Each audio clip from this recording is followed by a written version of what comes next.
শবে বরাত মুসলমানদের ধর্মীয় জীবনে একটি গুরুত্বপূর্ণ ও তাৎপর্যপূর্ণ রাত হিসেবে পরিচিত। এই রাতকে ঘিরে ইবাদত, বন্দেগী ও দোয়ার বিশেষ গুরুত্ব থাকলেও শবে বরাতকে ভাগ্য নির্ধারণের রাত হিসেবে গণ্য করা হবে কিনা এ বিষয়ে আলেমদের মধ্যে মতভেদ রয়েছে। কুরআন ও সহিহ হাদিসের আলোকে বিষয়টি বিশ্লেষণ করলে এ সম্পর্কে একটি ভারসাম্যপূর্ণ ও সুস্পষ্ট ধারণা পাওয়া যায়। বিস্তারিত ডেস্ক রিপোর্টে। শবে বরাত ইসলামী পরিমণ্ডলে একটি মর্যাদাপূর্ণ ও তাৎপর্যপূর্ণ রাত হিসেবে বিবেচিত। এই রাতের ফজিলত সম্পর্কে বিভিন্ন হাদিসে আলোচনা পাওয়া যায়। তবে শবে বরাতকে ভাগ্য নির্ধারণের রাত হিসেবে গণ্য করা হবে কিনা এই বিষয়ে আলেমদের মধ্যে মতভেদ রয়েছে। সমাজে প্রচলিত একটি ধারণা হলো এই রাতে পরবর্তী 1 বছরের জন্য মানুষের জীবন, মৃত্যু, রিজিক ও অন্যান্য তাকদীর নির্ধারিত হয়। কিন্তু হাদিস বিশারদদের গবেষণায় দেখা যায় এই বিশ্বাসের পক্ষে কোনো সহিহ বা গ্রহণযোগ্য হাদিস পাওয়া যায় না, বরং এ বিষয়ে বর্ণিত অধিকাংশ হাদিস দুর্বল কিংবা বানোয়াট বলে প্রমাণিত হয়েছে। কোরআন কারিমে আল্লাহ তাআলা বলেন, আমি তো তা অবতীর্ণ করেছি এক মোবারক রজনীতে এবং আমি তো সতর্ককারী।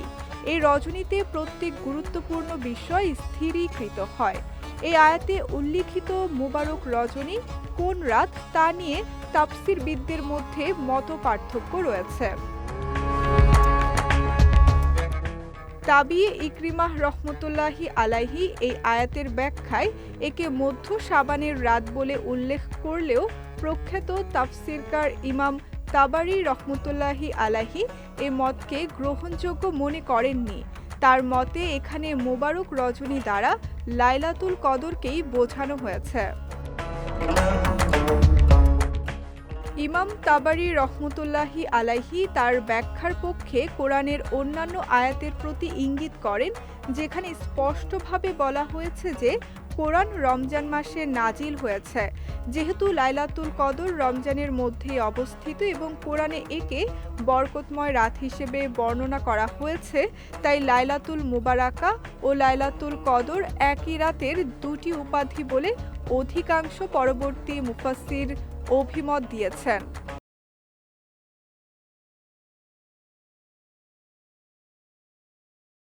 এই বিশ্লেষণের আলোকে বলা যায় শবে বরাতকে ভাগ্য নির্ধারণের রাত হিসেবে বিশ্বাস করার যথেষ্ট দলিল নেই।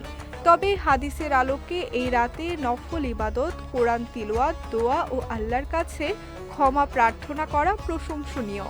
সুতরাং শবে বরাতকে ইবাদতের জন্য বরকতময় মনে করা যেতে পারে, কিন্তু ভাগ্য নির্ধারণের রাত হিসেবে নয়। সঙ্গীতা শাহ, বিজয় টিভি নিউজ ডেস্ক।